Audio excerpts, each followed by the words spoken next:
Muito boa noite, muito boa tarde, amigas e amigos do Oração Ação. Esse ponto de encontro, essa convergência espiritual que nós criamos, que a nossa persistência faz avançar, muito importante que cultivemos esse espaço nas nossas semanas, no nosso dia, nas nossas vidas. Muito bom estarmos aqui. Temos estudado diversos aspectos da igualdade ou da lei da igualdade, que está no capítulo 9 da terceira parte de O Livro dos Espíritos, de Allan Kardec. Um fantástico livro que expande demais nossa compreensão sobre a vida. E hoje vamos para o último aspecto do estudo desse capítulo sobre a igualdade, que é a igualdade perante a morte. Costuma-se mesmo dizer que a morte é o grande fenômeno que iguala todos os seres. Tudo que vive morre, tudo que está na matéria está destinado a em algum momento desagregar.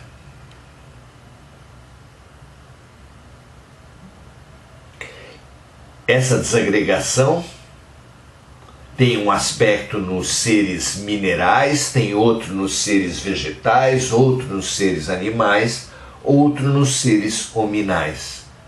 Mas tudo que existe na Terra vai se desagregar, inclusive a própria Terra. É da matéria. A matéria pulsa em ciclos de agregação e desagregação.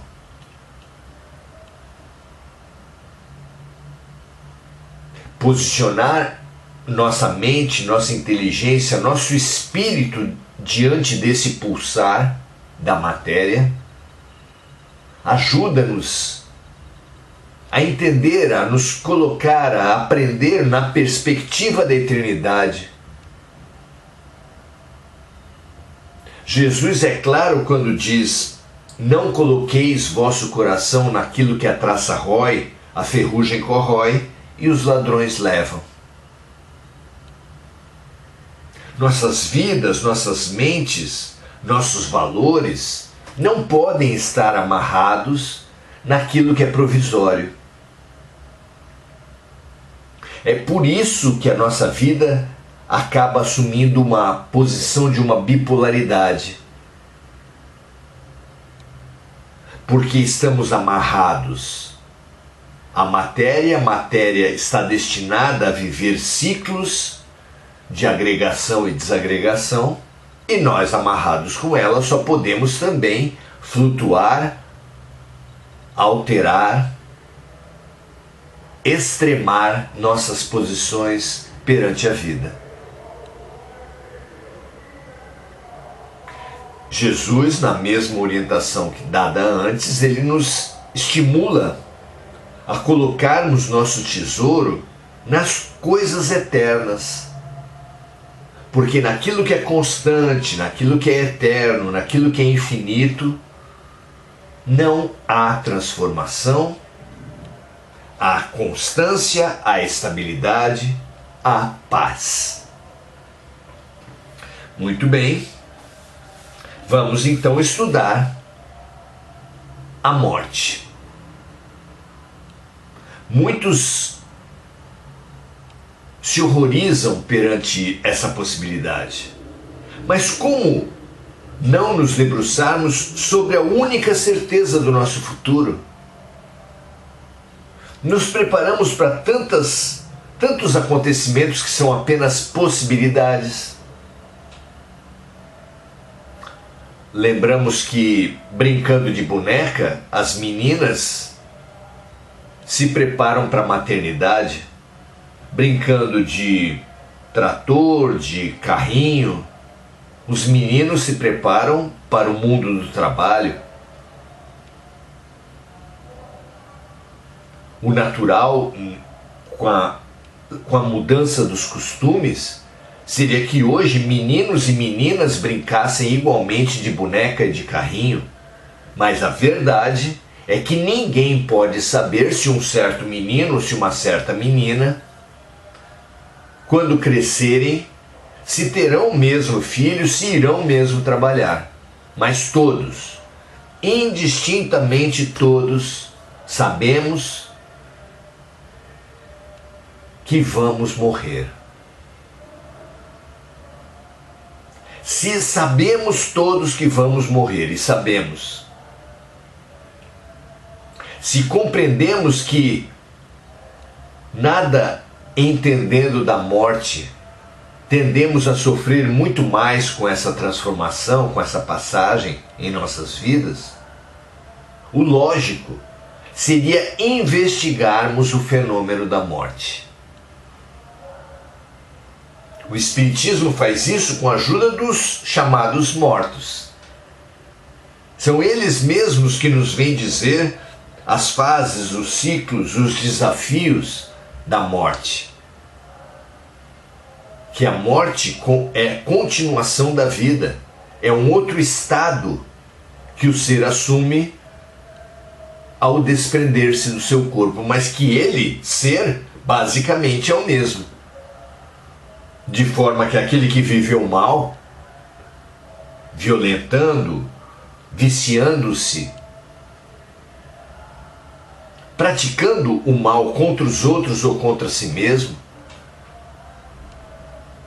só pode colher desses maus plantios maus frutos. Claro, já durante o sono, terão perturbações enormes aqueles que antes de morrer, dormirem, conectarem suas mentes a vibrações baixas. Aqueles que assistirem filmes pornográficos, filmes de terror, eventos que o deixem com medo, com apreensão, com desesperança, com pessimismo. Claro que com esse estado mental, quando vamos para o sono, a nossa tendência é ter uma experiência muito perturbada, muito perturbadora. Da mesma forma, a morte. Não podemos pleitear uma boa vida no mundo espiritual após a morte se tivermos aqui na Terra uma vida desarmônica, violenta, agressiva, tóxica para nós mesmos e para os outros. Não parece lógico isso? A morte não santifica ninguém e também não demoniza ninguém. A morte é uma mera continuação. Então vamos lá. Questões trazidas por Allan Kardec e a resposta dos espíritos. O item chama-se Igualdade perante a Morte e a questão é 823. E Kardec pergunta assim: de onde vem o desejo do homem de perpetuar sua memória através de monumentos fúnebres? A resposta é curta e objetiva. Vem do último ato de orgulho. As campas, os túmulos, os monumentos fúnebres são nosso último ato de orgulho. Aqui na Terra, naturalmente. Pergunta 823A. Kardec volta da seguinte forma: mas, na maioria das vezes, a suntuosidade dos monumentos fúnebres se deve mais aos parentes que desejam honrar sua memória do que ao próprio falecido. Nesse caso, continua existindo orgulho? Quer saber Kardec. E a resposta dos espíritos é preciosa. Diz assim: nesse caso, o orgulho é dos parentes, que desejam glorificar a si mesmos. Nem sempre é pelo morto que se fazem todas essas demonstrações. Elas são feitas pelo amor próprio, pela consideração que os parentes dão à opinião do mundo, o que as pessoas vão pensar, e para ostentar a sua riqueza. Continuam os espíritos dizendo assim: acreditam que a lembrança de um ser querido dure menos no coração do pobre, porque este só pôde colocar uma singela flor em sua sepultura?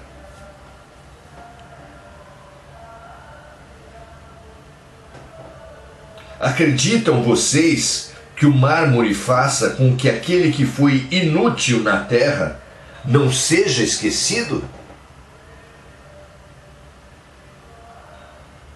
Será que os mausoléus fúnebres têm o condão de mudar as sombras e as luzes daqueles que faleceram?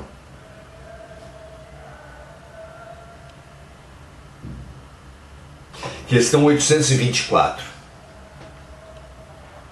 Os espíritos reprovam de modo absoluto a pompa dos funerais?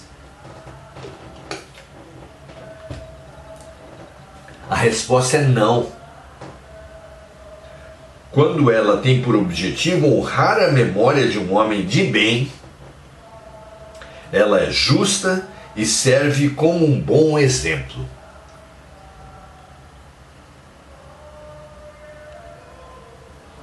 Claro que assim é. Se for um evento fúnebre calcado na hipocrisia,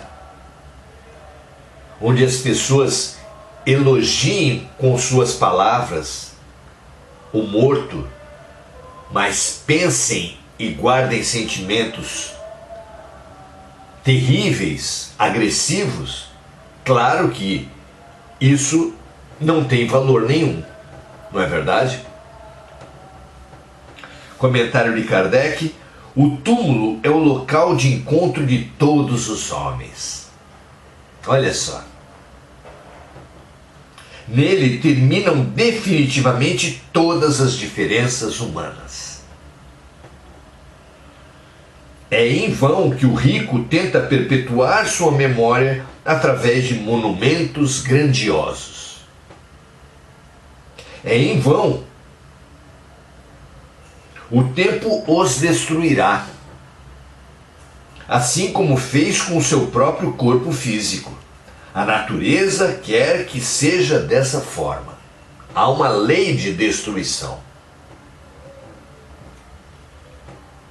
A lembrança de suas boas ou más ações será mais duradoura do que o seu túmulo. A pompa dos funerais não o limpará de seus defeitos e não o fará subir um único degrau na hierarquia espiritual. Muito interessante, muito desafiador, expande muito, convida a uma expansão grande na nossa compreensão, essas respostas, essa nova visão a respeito dos rituais fúnebres. Não é? Muito bem, vamos saudar os amigos. Não estamos acessando a posição dos amigos. Vamos então encerrar nosso grupo de hoje, saudando a toda a Terra, para que todas as criaturas humanas conquistem essa lucidez, a lucidez de priorizar a vida, de priorizar o que existe, de priorizar a verdade e não os ritos, as ilusões, as crenças irreais. Não, nossos amores não estão nos cemitérios. Nosso amor não se mede pela pompa dos túmulos. Nosso amor está dentro de nós e somente esses sentimentos que nós nutrimos é a base das mensagens, das energias que chegam até os nossos falecidos. Um túmulo de ouro em nada melhoraria a condição espiritual de um falecido.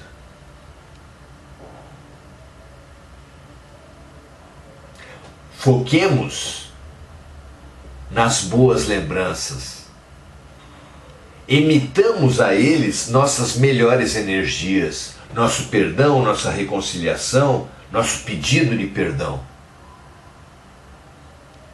Transformemos já, reconciliemos-nos já com aqueles com os quais tivemos diferenças na Terra, liberando-os e liberando-nos para viver o que a vida nos apresenta a cada dia.